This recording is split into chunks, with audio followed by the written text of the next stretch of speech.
Hey, Stephen Key here. Thank you for watching. And today I'm going to do something really special. I'm going to show you some of my products that I licensed and how much money they made and how much time I spent on it to make that type of money. But first, I'm going to start with the easiest one first. Some of the simple ones. And these fall into the novelty gift category. I started in that area because I really love to come up with stupid, crazy little ideas. And companies paid me, but did I make a lot of money? I don't think so, but I'll show you anyway. The first one, it was called, here's a plastic arrow, suction cup, I'm stuck on you. It's sold during Valentine's, very limited distribution, very seasonal, about $10,000. What did it cost for me to get this deal done? I don't know. I knew the company. I built a relationship. I sent them a one-line description. Plastic arrow with suction cup. They're called sweet darts. Messages like, I'm stuck on you. Did I spend a lot of money? No. Did I make a lot of money? 10 grand? No, I don't think so. Okay, here's another one. These are back to school pens and all different Disney characters. And all you do is that you spin it and it has little fun things to do. I love spinning things. And sure enough, this did okay. You're probably talking, I don't know, probably under $10,000. It's sold for a while, back to school, seasonal too. I hate seasonal stuff. But it was really easy to do and I didn't have to build a prototype. I did a drawing. Here's a couple other things too. This is called Cool Pals. And this was these little blue ice, basically. They had little characters that you put them in your lunchbox when you're a kid to keep your food cold. This was back to school, still seasonal again. I hate seasonal stuff. You're talking about $10,000, maybe even a little less. But what did it take? I don't know. I built a prototype out of paper, sent them a concept of what it was. If I spent $10, I probably didn't even spend that. Okay. Here's a couple things. I used to do a lot of Plush Puppets, and I would just do a drawing that my partner did, Russell Hicks, send it over to a company, and if they liked it, they built it. So how much money did it take? I don't know. Someone had to draw it up, and they did all the other work. And I did about 30 of these type of little characters. Basically, a lot of them were seasonal too. Here's one for graduation, seasonal. Anything that's seasonal, you're probably talking $10,000. It felt like too much work to me, even though it was simple to do. And I loved seeing it on store shelves, but it was still like a job and it wasn't making like the big dollars. All right, fast forward. One of my big ideas was the Michael Jordan wall ball. Right here, there you see it. James, make sure you play the commercial here. Go ahead, play it. Go one-on-one with Michael Jordan right in your own room with Michael Jordan Wall Ball. Best looking backboard I ever seen. Michael Jordan Wall Ball from Ohio Art Sports. The Michael Jordan wall ball was a big hit for me. It sold for over 10 years. They actually, when it first came out, it was this really big one. Really, really big. In fact, they reduced the price, even sold more.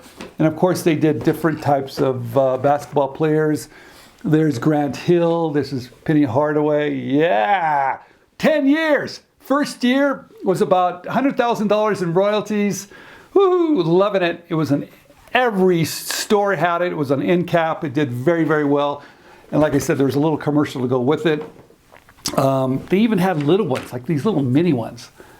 And in fact, everybody always asks, what's that cereal box? Why do I have it on the shelf? Well, because it had it on the back. So I thought I'd just keep it. Anyway, that was a big idea, you guys, and big idea, $100,000 that first year. I don't know what the other years were, but it was pretty consistent. 10 years is a long time. Like I said, the last check was for 53 cents. I couldn't believe it. I never cashed it. All right, didn't spend a lot of money on this prototype. Made it at Kinko's, the backboard, plastic backboard from Ohio Art. I bought it. That was probably, I don't know, 15 bucks. Put a poster on the back. That was probably $10.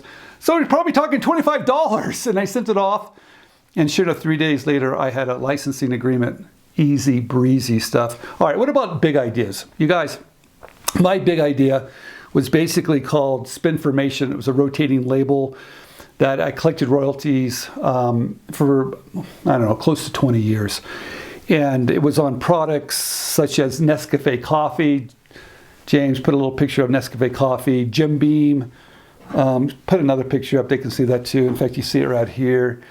And then it was a lot of different projects. It was it's on water. This is in Yellowstone National Park, Lowry's.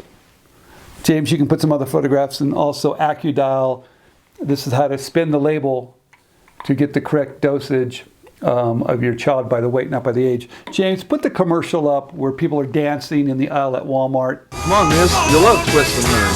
We're twisting, we're learning, we're twisting, we're learning, we're twisting, we're... This gives you so much information. I think it gives you a lot of information that you can't just tack on one side of the label. You can turn it around, find exactly what you're looking for. It has a lot of information right at your fingertips here.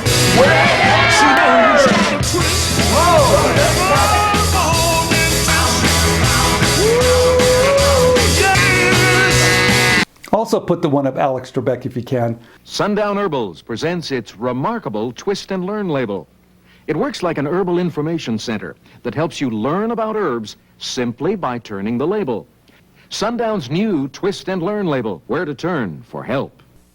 That was a big idea, and that took some time, and that took some money, I have to tell you, but it produced millions of dollars for me.